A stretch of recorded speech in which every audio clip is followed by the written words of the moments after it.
it's Elizabeth, Countess of Low Carb, and on this video, I'm going to talk about my biggest intermittent fasting mistakes and how you can avoid them to set you up for success. Coming up next.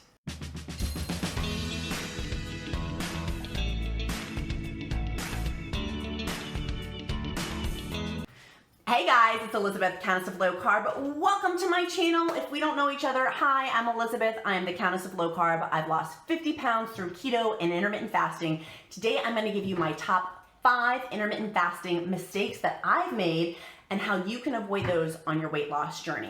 Okay, so first and foremost, if you like this video, make sure you click like, make sure you click subscribe, and click the little bell up there so you can see us again, and visit my CountessofLowCarb.com, my daily blog on all things fasting and all things intermittent fasting and all things keto. Let's dive into my mistakes. The first mistake number 1, is I was afraid to start intermittent fasting. Having had an eating disorder background, I was very afraid of waking up the dormant bear of my eating disorder. And having had lots of healing, lots of work done on this, I was still very afraid. And I come to find out that it actually has made my eating disorder even better in terms of health and wellness because of what the intermittent fasting provides. For me, fasting provides a complete centering. No wonder every major religion incorporates fasting into their practices because there is a strong centering that comes through doing fasting. Through my Golden Girls t-shirt that keeps popping up.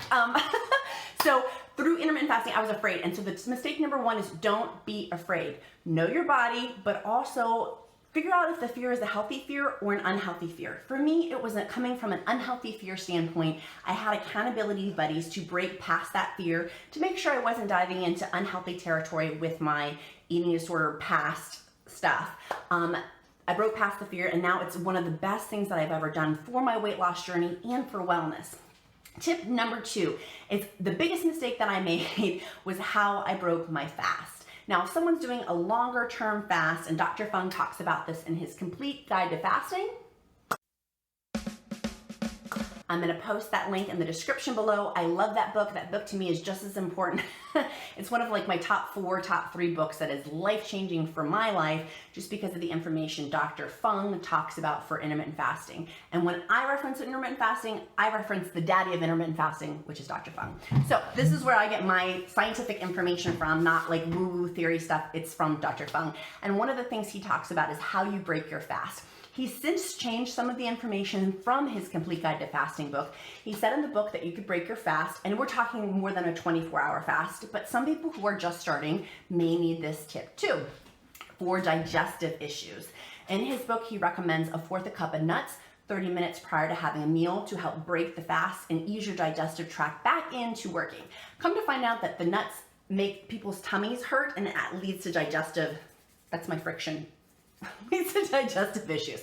So my tip for you is don't have the 1/4 cup of nuts that he's talked about. Instead, Dr. Fung recommends having a smaller salad, having a really small portion of meat, something that's small, that's digestible, such as a salad, raw vegetables, meat, something along those lines that's small, 30 minutes prior to eating, and then have your eating meal. For me, when I do this, I have way less digestive issues. I feel better when I'm eating because it's helped ease my way through digestion, so to speak, and for a lot of people too. Tip number 3 is eating with my family for dinner. When I first started intermittent fasting, I did not plan my fasts well, and now it's old hat. Like I can reverse engineer, okay, here's my fasting time. That means I'm gonna end my fasting time at, say I'm doing an 18-hour fast, a 20-hour fast, a 24-hour fast. I reverse engineer when the fasting time is going to end, and that's when I start my fasting time to reverse engineer it for when I have dinner with my family. So I have the Count, who's my hot husband, and then I have the Duke, who's my almost 3-year-old little boy.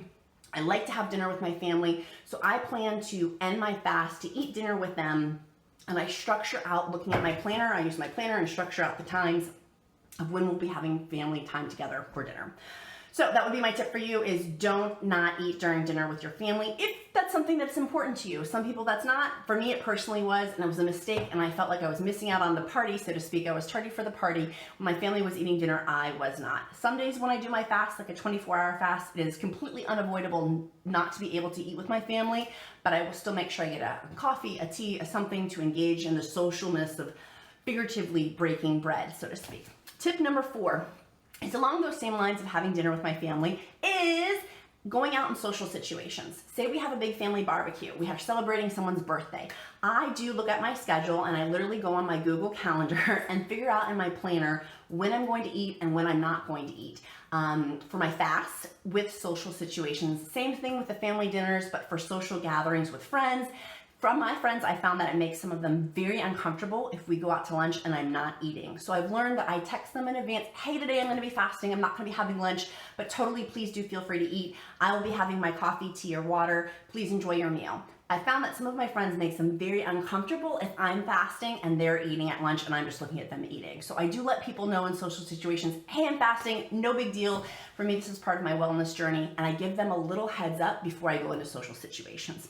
Tip number 5 is I wish I had incorporated my Sole water, and I'm gonna put that video up here or over here, video I've done on Sole water and pink Himalayan salt. Incorporating that into my fast earlier. I've learned to put some pink Himalayan salt under my tongue when I get cravings or have some Sole water. Pink Himalayan salt has 84 minerals in them, one of them being potassium, one of them being magnesium, which you need for fasting and for keto diet.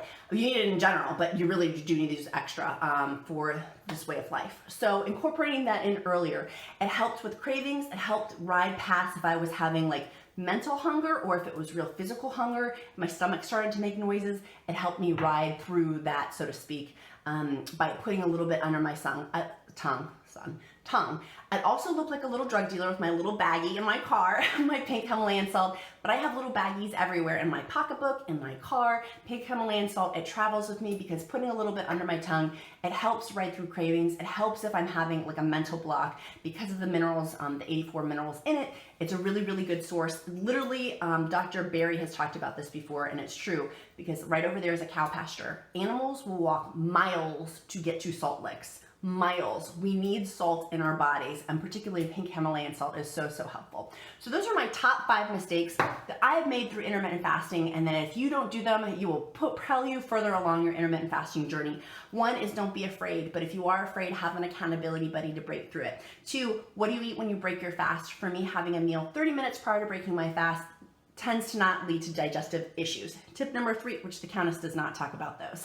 Tip number 3 is having dinner with my family. I plan those out to make sure I end my fast around eating dinner with my family. Tip number 4 is social situations. Again, I plan out my planner to let people know in advance and verbally tell them as a courtesy of when I'm fasting and when I'm not fasting. Tip number 5 is having Sole water and pink Himalayan salt. It helps make the fasting time go longer by having those resources available to me, and I have other videos on those. So if you like this video, make sure you click like, make sure you click subscribe, and I have a new series coming out August 2018, depending on when you're watching this. It's called Crush It with Countess. It's crushing weight loss stalls. It's on my website, countessoflowcarb.com. You can go ahead and order that. It's 3 videos, a printable, printables, and a workbook that comes with it of how I've propelled past my weight loss stall with all of my tips and techniques. So I look forward to seeing you guys again soon. I'm putting that link down in the description box below, and I'll check you out again next time. Bye, guys.